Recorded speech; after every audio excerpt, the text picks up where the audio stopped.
तो स्टूडेंट्स, अभी तक हम लोगों ने सॉलिड स्टेट में जितने भी यूनिट सेल्स थे उनसे संबंधित गणना को भी देख लिया।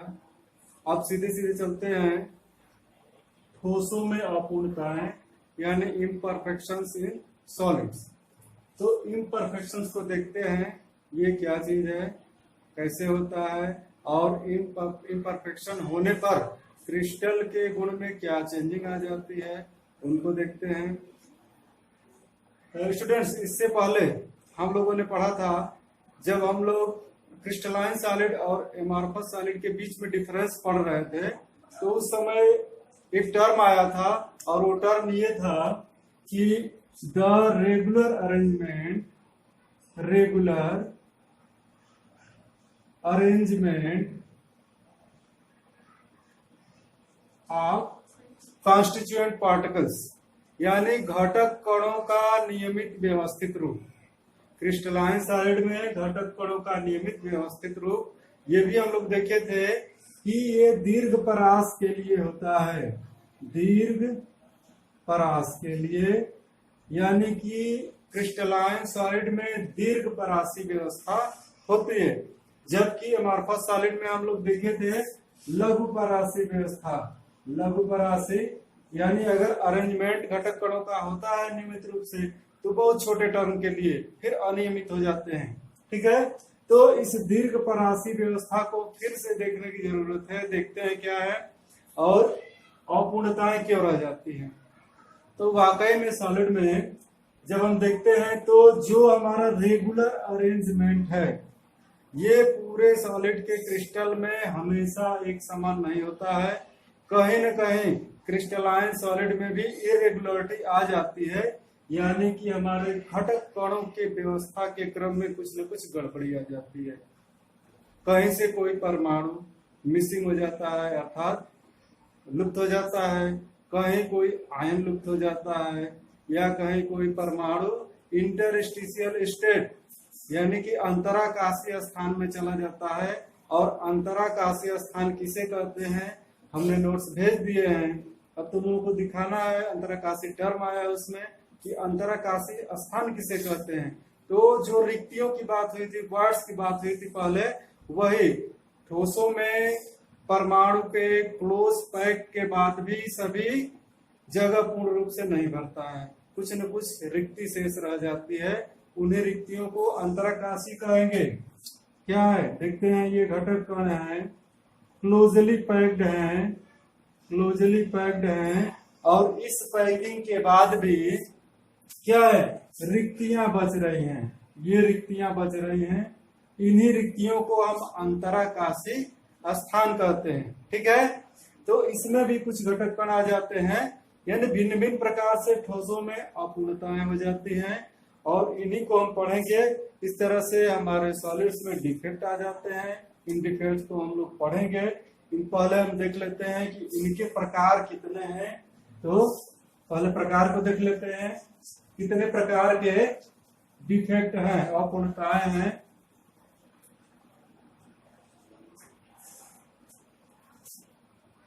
प्रकार को देख लेते हैं। तो ठीक है, चलो और देखते हैं। ठोसों में कुल मुख्यतः दो प्रकार के डिफेक्ट होते हैं, और वो कौन कौन से हैं।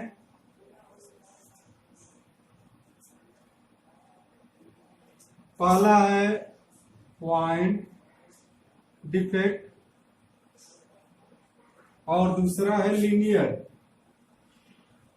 Linear defect. ये दो प्रकार के मुख्य डिफेक्ट हैं, पहला पॉइंट, दूसरा लीनियर। और पहले को हम कहते हैं बिंदु दोष और दूसरे को कहते हैं रेखीय दोष। तो स्टूडेंट्स, इस चैप्टर के अंतर्गत हम लोगों को केवल बिंदु दोष ही पढ़ना है, रेखीय दोष को नहीं पढ़ना है। केवल बिंदु दोष ही हम लोग पढ़ेंगे। और बिंदु दोष के भी कई प्रकार होते हैं, तो इसी को पढ़ेंगे, इसी को देख लेते हैं। ये नहीं पढ़ना है हम लोगों को, ठीक है। तो बिंदु दोष के कुल 3 प्रकार हैं। पहला प्रकार है स्टाइशियोमेट्रिक स्टाइशियोमीट्रिक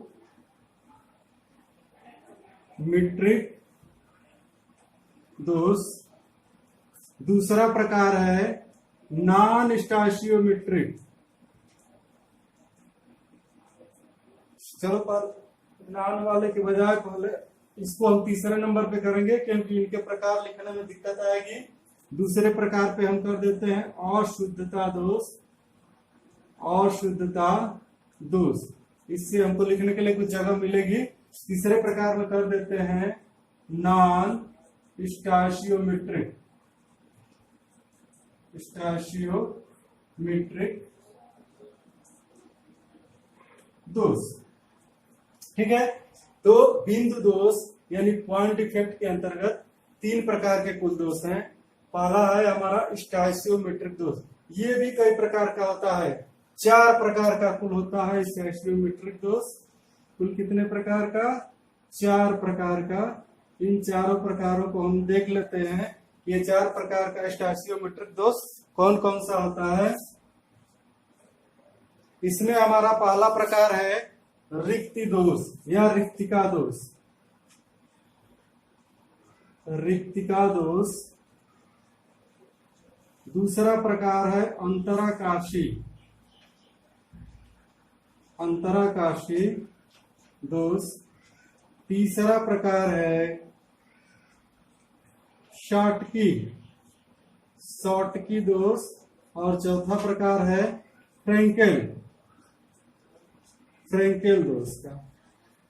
तो ये कुल 4 प्रकार के स्टाइशियोमीट्रिक दोष हैं। स्टाइशियोमीट्रिक के मीनिंग हम बताएंगे अभी जब पढ़ाएंगे स्टाइशियोमीट्रिक दोष को। तो क्या होता है? दूसरा हमारा प्रकार है अशुद्धता दोष। इसमें कोई प्रकार नहीं, केवल एक ही प्रकार है। ये नॉन स्टाइशियोमीट्रिक दोष 2 प्रकार के होते हैं। नॉन स्टाइशियोमीट्रिक दोष हमारे 2 प्रकार के होते हैं। और इसमें है पहला प्रकार धातु अधिकता दोष। धातु अधिकता दोष। और दूसरा प्रकार है धातु न्यूनता। धातु न्यूनता दोष।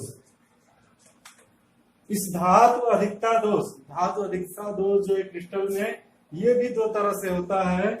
एक जो है ऋणायन की अनुपस्थिति के कारण, ऋणायन की अनुपस्थिति से, और दूसरा दो तरह से हो सकता है। एक ऋणायन की अनुपस्थिति से और दूसरा अतिरिक्त धनायन आने से।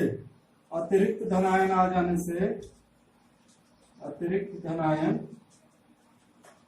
आ जाने से, ठीक है। तो ये हमारा टोटल क्लासिफिकेशन था क्रिस्टल डिफेक्ट का। क्रिस्टल डिफेक्ट को देख लेते हैं। प्रकार है एक, इसका प्रकार है क्रिस्टल डिफेक्ट का। क्रिस्टल डिफेक्ट या क्रिस्टल दोष का प्रकार है, ठीक है। ये टोटल प्रकार है, इनको देख लो बढ़िया से। अब हम सीधे सीधे चलेंगे स्टाइशियोमीट्रिक दोष पर, इनके 4 प्रकारों पर। ये क्यों होता, पहले स्टाइशियोमीट्रिक को समझेंगे क्या होता है, ये दोष कैसे होते हैं, इनके प्रकार को देखेंगे। तो चलो देखते हैं स्टाइशियोमीट्रिक दोष को। जो पहला प्रकार है हमारा, ये 4 प्रकार में बांटा गया है, यानी रिक्तिका दोष, अंतराकाशी दोष, शॉटकी दोष और फ्रेंकेल दोष। ऊपर के दोनों 2 दोष ये पाए जाते हैं हमारे अनआयनिक ठोसों में। अनआयनिक ठोसों में यानी नॉन आयनिक, जिनमें आयंस नहीं है। और नीचे के दोनों दोष आयनिक ठोसों में पाए जाते हैं, यानी कि जिनमें आयन होते हैं, आयन द्वारा जो बंधे होते हैं, ठीक है। तो पहले रिक्तिका दोष को देख लेते हैं। क्या है रिक्तिका दोष? रिक्तिका दोष, चलो। रिक्तिका दोष में लैटिसाइड एक टर्म आया था, या लैटिस बिंदु। जब हम क्रिस्टल पढ़ रहे थे उस समय देखे थे लैटिसाइड को। तो रिक्तिका दोष में लैटिसाइड या लैटिस बिंदु, उसको हिंदी में जल बिंदु भी कहेंगे, कहीं कहीं मिस हो जाता है, अनुपस्थित रहता है। चलो देख लेते हैं एक एग्जांपल के सहारे। रिक्तिका दोष में एक छोटा सा क्रिस्टल का पॉट ले रहे हैं, बहुत स्मॉल पार्ट, और इसमें हम देख रहे हैं क्या होता है, बहुत ही स्मॉल कण है, सॉरी बहुत ही स्मॉल क्रिस्टल का एक हिस्सा है जिसमें घटक कण हमारे दर्शाए गए हैं, यूं लिए गए। ठीक है, ये घटक कण ले लिए गए घटक कण है। इनमें से कोई एक घटक कण मिसिंग होता है या अनुपस्थित होता है, तो एक को एब्सेंट कर दिए। जब एब्सेंट है तो यहाँ पे क्या एक रिक्ति बन जा रही है, खाली स्थान, ये है रिक्ति। इसी दोष को हम कहते हैं रिक्तिका दोष। चलो, इस रिक्तिका दोष के कारण क्रिस्टल की स्टाइशियोमेट्री नहीं बदलती। तो सबसे पहले टर्म है, अभी कहे थे कि हम बताएंगे कि स्टाइशियोमेट्री है क्या चीज। तो स्टाइशियोमेट्री को देख लो। जब हम रिएक्शंस की बात करते हैं, 11वीं में रिएक्शंस में देखे हैं कि रिएक्शन की स्टाइशियोमेट्री या एक रासायनिक समीकरण की स्टाइशियोमेट्री कैसे निकालते हैं। यहाँ पे स्टाइशियोमेट्री उससे थोड़ी सी डिफर है, और यहाँ स्टाइशियोमेट्री का मतलब ये होगा कि केटायन और एनायन का रेशियो, यानी स्टाइशियोमेट्री का मतलब क्या होगा, स्टाइशियोमेट्री का मतलब होगा धनायन और ऋणायन का अनुपात। ठीक है, स्टाइशियोमेट्री का मतलब है ठोस अवस्था में धनायन और ऋणायन का अनुपात किस अनुपात में मौजूद है। जब वो अनुपात चेंज नहीं होगा, उसे छेड़छाड़ नहीं होगी, तो उसको हम कहेंगे स्टाइशियोमेट्रिक दोष। ठीक है, यानी वो अनुपात बरकरार रहेगा, बना रहेगा, तो स्टाइशियोमेट्रिक दोष हो गया। और जब इस अनुपात को छेड़छाड़ कर दिया जाएगा, चेंज हो जाएगा, तो वो हमारा हो गया नॉन स्टाइशियोमेट्रिक दोष। ठीक है, तो स्टाइशियोमेट्री को समझ लिए तुम लोग। रिक्तिका दोष में हम लोग देख लिए। एक बात और, चूंकि बात धनायन और ऋणायन की हो रही है, ऊपर के दोनों प्रकार यानी रिक्तिका दोष और अंतराकाशी दोष में धनायन ऋणायन है नहीं है, क्योंकि ये तो अनायनिक है। तो जब अनायनिक है तो इनमें स्टाइशियोमेट्री ऑलरेडी चेंज होने कोई बात ही नहीं है, इनमें तो नहीं होगी। यहाँ देखेंगे किस तरह से स्टाइशियोमेट्री बरकरार रहती है, यानी चेंज नहीं होती है। तो चलो, इसमें देख लिए पहले प्रकार में रिक्तिका दोष में लैटिस पॉइंट, एक लैटिस पॉइंट जिसको हम घटक कण भी कहते हैं, कहीं कहीं क्रिस्टल में मिसिंग होते हैं, मिस होते हैं या अब्सेंट होते हैं, अनुपस्थित होते हैं। इसी कारण वहां एक रिक्ति बनती है, उसी रिक्ति को रिक्तिका दोष कहते हैं। दूसरा प्रकार है हमारा अंतराकाशी दोष का। दूसरा अंतराकाशी दोष का, अंतराकाशी टर्म को समझा दिए थे कि क्या जो रिक्तियां हैं क्रिस्टल के अंदर उसी को अंतराकाश बोलते हैं, खाली स्थान बोलते हैं। तो ये दोष किस प्रकार का होता है, तो इसको देख लेते हैं। यहाँ भी एक क्रिस्टल का छोटा सा पार्ट ले लिया, घटक कणों को दिखाते हैं। चलो, ऑरेंज है घटक कण हमारे, यूं घटक कण ऑरेंज है इसमें क्रिस्टल में। ठीक है, इसी में से कोई अगर घटक कण अपने स्थान को छोड़कर, अपने स्थान जहां पे होना चाहिए उसको छोड़कर इसी क्रिस्टल में दूसरा स्थान ग्रहण कर लेता है, जो वॉइड्स है, रिक्तियां हैं, तो इसको कहते हैं अंतराकाशी दोष। स्पष्ट है कि यह क्या एटम इसी में है, मिसिंग नहीं है। दो बातें हैं, यहाँ देखो, यहाँ एटम ही मिसिंग है, घटक कण नहीं है। तो क्या हुआ, जब घटक कण की कमी हो रही क्रिस्टल में, तो यहाँ घनत्व तो कम हो जाएगा। क्या होगा, घनत्व तो कम हो जाएगा। यहाँ पे घटक कण केवल अपने स्थान से खिसका, स्थान छोड़ दिया है, तो हमारे घनत्व में कोई कमी नहीं आएगी। ठीक है, तीसरे प्रकार को देख लेते हैं, शॉटकी दोष। शॉटकी दोष, तो सबसे पहले क्या, इस प्रकार का दोष आयनिक ठोसों में पाया जाता है। और आयनिक ठोसों की बात करेंगे तो उनमें क्या होंगे, आयंस होंगे। और आयंस में कैसी व्यवस्था होती है, जब क्रिस्टल की बात करें तो आयनिक ठोसों में किस प्रकार की व्यवस्था होती है, एक धनायन, उससे वो क्या होगा, चारों तरफ से ऋणायन से घिरा होगा, ऋणायन चारों तरफ से एनायन से घिरा होगा। तो चलो थोड़ा सा बना के देखते हैं। ये हमारे घटक कण हो गए,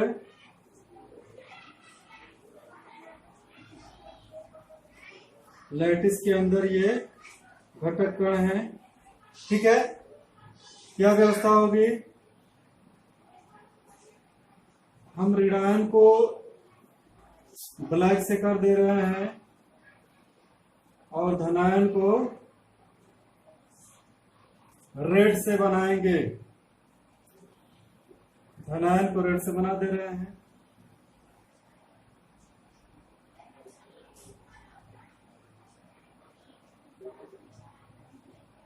चलो देखो क्या व्यवस्था हो गई। ऋण आयन धन आयन ऋण आयन धन आयन ऋण आयन, उसी तरह धन आयन ऋण आयन धन आयन ऋण आयन धन आयन। यानी क्या है, एक अगर पार्टिकल को देखें तो ये ऋण आयन है, इसके चारों तरफ सराउंडिंग में क्या है, धन आयन से घिरा है। अगर ऋण आयन को देखें तो ये चारों तरफ से धन आयन से घिरा है। ठीक है, तो आयनिक सॉलिड में इसी प्रकार की व्यवस्था होती है। शॉर्टकी दोष में क्या होता है, इसी क्रिस्टल में से कुछ ऋण आयन और उतनी ही संख्या में धनायन, कुछ ऋण आयन और उतनी ही संख्या में धनायन मिस हो जाते हैं, लुप्त हो जाते हैं। और इसके कारण क्या होगा, जहां पे क्रिस्टल साइट में वास्तव में एक बात समझो, क्या क्रिस्टलाइजेशन की जब क्रिया होगी, क्रिस्टलीकरण की, यानी पदार्थ को हम लिक्विड स्टेट में किए हैं, लिक्विड स्टेट से सॉलिड स्टेट में ला रहे हैं ठंडा करके। ठीक है, तो बहुत तेजी से अगर ठंडा किया जा रहा है या नॉर्मल टेम्परेचर पे ठंडा किया जा रहा है तो दोष ज्यादा होते हैं। लेकिन अगर वहीं पे हम टेम्परेचर को थोड़ा शॉर्ट रखें, कम रखें, तो दोष भी हमारे कम होते हैं। तो ठीक है, चलो देखते हैं, इसको थोड़ा जल्दी से देख लेंगे। समान संख्या में केटायन और एनायन अगर मिस होते हैं तो इस प्रकार के दोष को शॉर्टकी दोष कहते हैं। चूंकि यहाँ घटक कण मिस हो रहे हैं तो इस प्रकार के क्रिस्टल में भी घनत्व तो कम आएगा। तो चौथा प्रकार का दोष है फ्रैंकेल दोष। चौथा दोष है जो फ्रैंकेल दोष, इसको भी, इसके लिए भी क्या है, आयनिक क्रिस्टलों में, आयनिक ठोसों में ही फ्रैंकेल दोष भी पाया जाता है। इसमें देख लेते हैं क्या व्यवस्था होगी। धनायन ऋणायन उसी प्रकार होंगे, धनायन होंगे ऋणायन होंगे। ठीक है, तो चलो धनायन ऋणायन धनायन ऋणायन, फिर ऋणायन धनायन ऋणायन धनायन, फिर धनायन ऋणायन धनायन ऋणायन। ठीक है, क्या होगा इसमें से, फ्रैंकेल दोष में धनायन क्या होंगे, छोटे आकार में ऋणायन की अपेक्षा बहुत ही छोटे होंगे। यानी कि हमारे positive particles more less than negative particles, negative particle ज्यादा बड़े होंगे, पॉजिटिव पार्टिकल ज्यादा छोटे होंगे। और ऐसी स्थिति में क्या होगा, कुछ केटायंस या पार्टिकल्स अपने जगह को छोड़कर अंतराकाश में चले जाते हैं। ठीक है, जो रिक्तियां हैं उनमें चले जाते हैं। और अगर इस तरह का क्रिस्टल में दोष उत्पन्न हो जाता है तो उसको फ्रैंकेल दोष कहते हैं। ठीक है, यहाँ भी क्या दिख रहा है, यहाँ भी क्रिस्टल की स्टैचियोमेट्री नहीं बदलेगी, क्योंकि पॉजिटिव आयन नेगेटिव आयन उसी तरह से सेम है, तो क्रिस्टल की स्टैचियोमेट्री सुरक्षित रहती है। दूसरे क्या, इस क्रिस्टल का घनत्व भी अपरिवर्तित रहता है। ठीक है, यहाँ क्रिस्टल का घनत्व, चूंकि कॉन्स्टिट्यूएंट पार्टिकल कोई मिसिंग नहीं हो रहे हैं, तो क्रिस्टल का घनत्व भी हमारा अपरिवर्तित रहेगा। कभी कभी फ्रैंकेल दोष में ऐसा भी हो सकता है कि कोई अतिरिक्त घटक कण आके अंतराकाश में समा जाए और उस समय क्रिस्टल का घनत्व थोड़ा बढ़ जाएगा। ठीक है, तो हम शॉर्टकी दोष और फ्रैंकेल दोष दोनों के एग्जांपल्स को जरा देख लें क्या है। तो शॉर्टकी दोष में ये एग्जांपल हमारा है, और फ्रैंकेल दोष में एग्जांपल, दोनों का एग्जांपल्स देख लेते हैं क्या है। शॉर्टकी दोष में साधारण हमारा NaCl, KCl, CSCl, AgBr silver bromide. ठीक है, ये एग्जांपल्स हैं। और हमारा फ्रैंकल दोष में ZnS, AgCl, AgBr। ठीक है, एक चीज कॉमन दिख रहा है हम लोगों को, वो क्या है? सिल्वर ब्रोमाइड का क्रिस्टल। ठीक है, यानी कि सिल्वर ब्रोमाइड के क्रिस्टल में शॉटकी दोष भी होगा और फ्रैंकल दोष भी होगा, दोनों प्रकार के दोष होंगे। ठीक है, और बाकी का सोडियम क्लोराइड का क्रिस्टल, पोटेशियम क्लोराइड का क्रिस्टल, सीजियम क्लोराइड का क्रिस्टल, इनमें शॉटकी दोष, जिंक सल्फाइड के क्रिस्टल में, सिल्वर क्लोराइड के क्रिस्टल में फ्रैंकल दोष होता है। AgBr में दोनों तरह का दोष होगा, यानी शॉटकी दोष भी होगा और फ्रैंकल दोष भी होगा। तो पॉइंट डिफेक्ट का दूसरा प्रकार है, सेकेंड टाइप है अशुद्धि दोष। अशुद्धि दोष, और ये अशुद्धि दोष किस कारण से होगा? इम्प्योरिटीज वाला, यानी क्रिस्टल में कोई भी इम्प्योरिटी मिल जाती है तो इम्प्योरिटी मिलने क्या तात्पर्य हुआ? क्रिस्टल हमारे जिन जिन घटक कणों से बना है उनके बजाय कोई दूसरा घटक कण, कोई दूसरा एटम हो उपस्थित हो अगर क्रिस्टल में, तो उसको इम्प्योरिटी माना जाएगा। तो इसको इम्प्योरिटी का दोष कहते हैं। देख लेते हैं कैसा होगा ये इम्प्योरिटी वाला दोष। तो इम्प्योरिटी वाला दोष का एक हम क्रिस्टल बना देते हैं। ठीक है, क्या कैसे? इसका एग्जांपल है, उदाहरण AgCl के क्रिस्टल में अगर कैडमियम क्लोराइड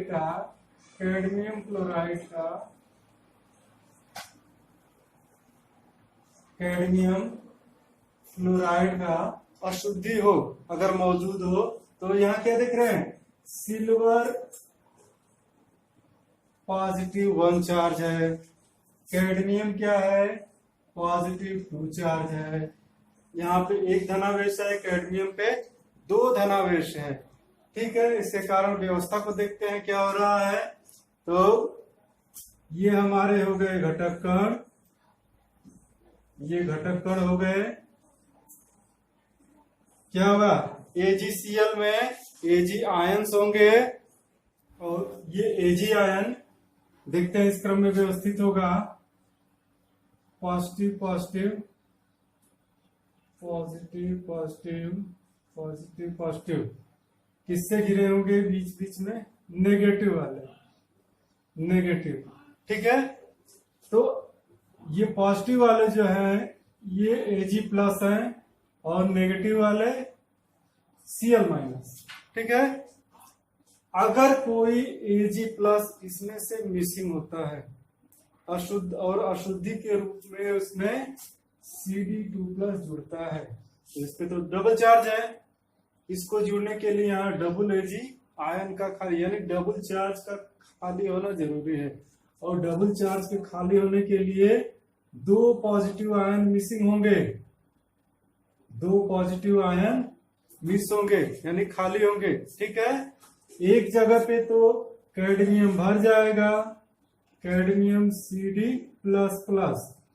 एक स्थान पे तो Cd++ आयन भर गया, लेकिन दूसरा स्थान हमारा क्या हुआ? ये अभी भी रिक्ति दिखा रहा है, ये है हमारी रिक्ति। ठीक है, तो इस तरह से क्या हुआ? हमारे क्रिस्टल में कैडमियम आयन अशुद्धि के रूप में प्रविष्ट हो गया। टोटल क्या हम देख रहे हैं? टोटल क्रिस्टल की जो पॉजिटिव और नेगेटिव आयन से मिलकर न्यूट्रलिटी जो बनी है, यानी उदासीनता, वो अभी बरकरार है। जितने पॉजिटिव आयन पहले थे अभी हैं, जितने नेगेटिव आयन पहले थे अभी हैं, यानी कि ये अभी भी विद्युत रूप से उदासीन है, पहले भी विद्युत रूप से उदासीन था। ठीक है, तो ये हुआ हमारा अशुद्धि दोष। अब हमारा तीसरे प्रकार का जो दोष है, यानी कि नॉन स्टोइचियोमेट्रिक दोष, नॉन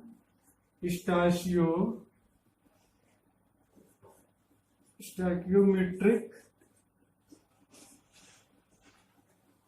दोष, ये तीसरा प्रकार। तीसरे प्रकार में भी हम बताए थे क्या कि यह दोष भी 2 प्रकार का होता है, और इसमें क्या है? पहला है धातु अधिकता, धातु अधिकता, और दूसरा है धातु न्यूनता दोष। तो धातु अधिकता भी दो प्रकार से हो सकता है। एक क्या, यह तो ऋण आयन स्वतः हट जाए, और धातु कैसे, एक पॉजिटिव निगेटिव क्रिस्टल में मान लो AgCl ही है, ठीक है, या फिर NaCl ही है, ठीक है।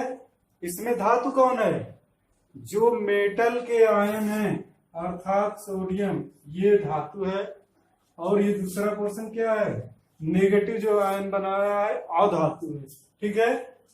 तो क्या, या तो अधातु हट जाए तो खुद ही धातु ज्यादा हो जाएंगे, या तो धातु इसमें और जुड़ जाए तब भी धातु ज्यादा हो जाएंगे। तो धातु अधिकता दोष भी दो प्रकार से हो सकता है, या तो नेगेटिव पोर्शन इसमें से निकले या फिर पॉजिटिव पोर्शन और भी जुड़े। तो हम क्या देखते हैं, ये क्या देखते हैं, ऋण आयन रिक्ति के कारण पहला हमारा प्रकार ये हो सकता है ऋण आयन रिक्ति वाला, ऋण आयन रिक्ति के कारण दोष, ठीक है। और ऋण आयन रिक्ति के कारण हम देख लेते हैं किस तरह से इस प्रकार का दोष मुख्य रूप से NaCl और KCl क्रिस्टल में पाए जाते हैं, ठीक है। देख लेते हैं NaCl को, देखते हैं क्या होंगे, सोडियम के छोटे परमाणु, क्लोरीन के बड़े परमाणु, सोडियम के छोटे, क्लोरीन के बड़े, ठीक है। ऋण आयन धन आयन, ऋण आयन धन आयन, ठीक, धन आयन ऋण आयन, धन आयन ऋण आयन, ठीक है। ये positive negative, positive negative, negative positive, negative positive, negative positive, negative positive, ठीक है। पॉजिटिव आयन क्या है, सोडियम प्लस है और नेगेटिव Cl माइनस है। तो पॉजिटिव आयन यहाँ पे सोडियम प्लस, आकार में Cl माइनस से छोटा है, ठीक है। अगर इस टोटल क्रिस्टल को हीट किया जाए सोडियम वेपर मीडियम में, इसमें सोडियम वाष्प मीडियम में, जहां पे सोडियम की वाष्प हो, इस माध्यम में अगर इस क्रिस्टल को गर्म करते हैं तो क्या होता है, सोडियम वाष्प प्रवाहित होगी क्रिस्टल से होके, ठीक है। सोडियम वाष्प प्रवाहित होगी तो जो हमारे सरफेस के क्लोराइड आयन होंगे, सरफेस वाले सतह वाले क्लोराइड आयन क्या होंगे, क्लोराइड आयन जो सतह पे हैं, सोडियम आयन इनसे जाके अपना इलेक्ट्रॉन लूज करके फिर NaCl यहाँ बनाएगा, अपना इलेक्ट्रॉन क्रिस्टल में मुक्त करेगा और इस क्लोराइड आयन को NaCl के रूप में बाहर कर देगा, NaCl के रूप में। अब क्या हुआ, यहाँ पे रिक्ति बन गई क्लोराइड आयन की, क्या बन गई, रिक्ति। और इस रिक्ति में सोडियम आयन ने जो इलेक्ट्रॉन मुक्त किया, इस रिक्ति में इलेक्ट्रॉन आके भर जाता है। और इसी को हम क्या कहते हैं, इसी को हम कहते हैं कि यहाँ पे F सेंटर का निर्माण हो गया है, F केंद्र का निर्माण हो गया है। अब चलो देखते हैं, चूंकि ये नॉन स्टैचियोमेट्री दोष है तो इसमें क्रिस्टल की स्टैचियोमेट्री मेंटेन नहीं रहेगी, क्रिस्टल की स्टैचियोमेट्री चेंज हो जाएगी। कैसे, एक क्लोराइड आयन तो इस क्रिस्टल से निकल चुका है, टोटल ये विद्युत रूप से उदासीन अभी भी है क्योंकि क्लोराइड आयन की जगह पे इलेक्ट्रॉन आ गया है। लेकिन क्या हुआ, ऋण आयन की कमी हो गई तो कैटायन एनायन रेशियो में यहाँ चेंजिंग आ गई हमारी। दूसरा प्रकार को देखते हैं, दूसरा प्रकार बी वाला है, धनायन की अतिरिक्त उपस्थिति के कारण।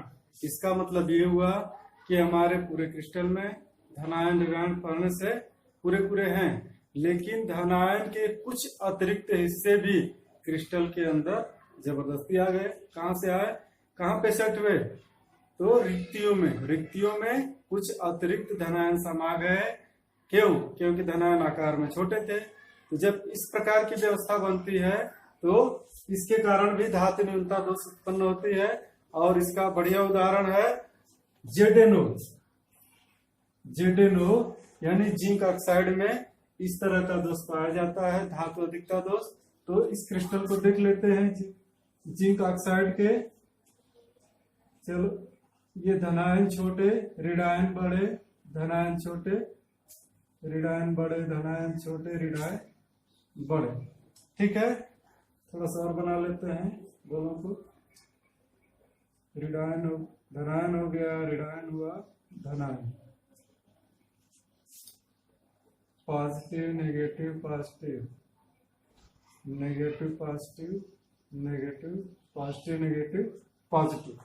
ठीक है, ये ZnO क्रिस्टल है जहां एक पॉजिटिव आयन क्या शो कर रहा है, जिंक +2 को, नेगेटिव आयन क्या शो कर रहा है, O�ble- को, यानी ये ऑक्साइड आयन और ये जिंक आयन इस क्रिस्टल में मौजूद है पहले से।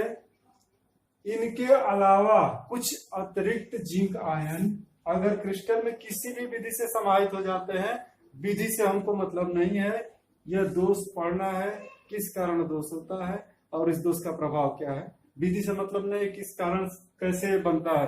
ठीक है, तो कुछ जिंक आयन इसमें अतिरिक्त अंतराकाशी में समा जाते हैं।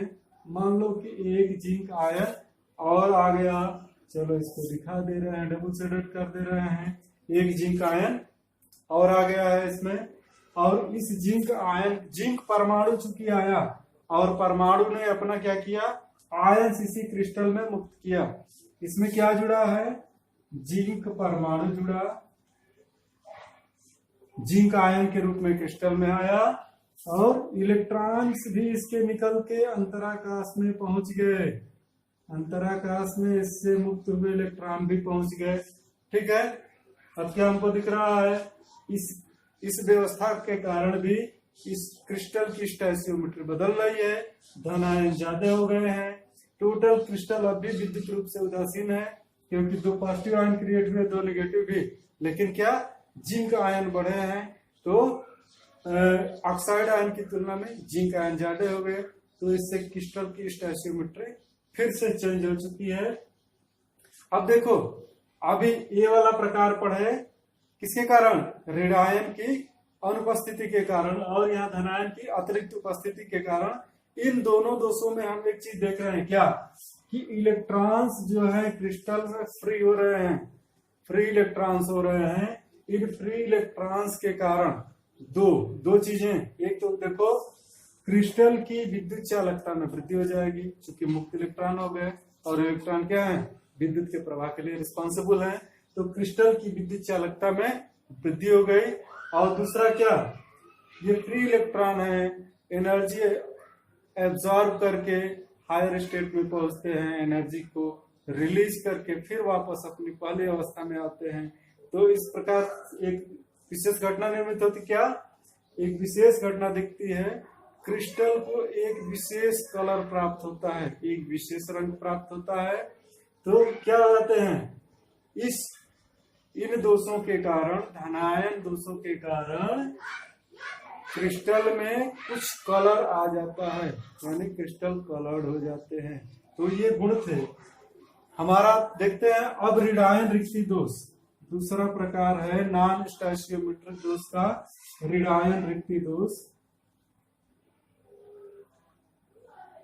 सॉरी धातु न्यूनता दोष है, धातु न्यूनता दोष, ये दूसरा प्रकार है हमारा। आगे वाला जो हम पढ़े ये धातु अधिकता दोष था। धातु न्यूनता यानी धातु की कमी, और धातु से मतलब होगा हमारा मेटल एटम से, मेटल एटम की संख्या में यहाँ कमी आएगी, और जब मेटल एटम की संख्या में कमी आएगी तो इस दोष को हम कहेंगे धातु न्यूनता दोष। इसको भी बना लेते हैं, पहले क्या देखेंगे, इसमें यह दोष कब उत्पन्न होता है, जब एक मेटल एटम जैसे आयरन हुआ, 2 या उससे ज्यादा ऑक्सीकरण अवस्थाओं में उपस्थित होता है। क्या दिख रहा है, यहाँ आयरन +2 और +3 तीनों आयन बनाता है। उसी तरह बहुत सारे पॉजिटिव और क्या है, वेरिएबल वाले पॉजिटिव आयन है मेटल्स के। ठीक है, कॉपर भी क्या क्यूप्रस आयन, क्यूप्रिक आयन बनाता है। ये फेरस आयन फेरिक आयन हो गया। तो इसमें क्या दिखेगा हमको, पहले पॉजिटिव निगेटिव आयन बना देते हैं, positive negative positive negative negative positive negative positive positive negative positive negative. Positive ion में क्या है, Fe है हमारा Fe+2, और इसमें नेगेटिव में है, इस प्रकार का दोष का एक उदाहरण है FeO आयरन ऑक्साइड है, फेरस ऑक्साइड का क्रिस्टल। तो इसमें हमारे oxide ion O double minus charge, यानी कि ये Fe2+ और ये क्या है ऋण आयन O-। तो ये हमारे पॉजिटिव आयन हो गए, पॉजिटिव आयन छोटे वाले और ऋण आयन हो गए बड़े वाले। ठीक है, अब देखना ये है किस प्रकार से धातु न्यूनता दोष उत्पन्न होता है। तो दो एटम जो मेटल के एटम्स हैं वो मिसिंग होंगे। देखो मेटल के एटम्स मिस हो रहे हैं,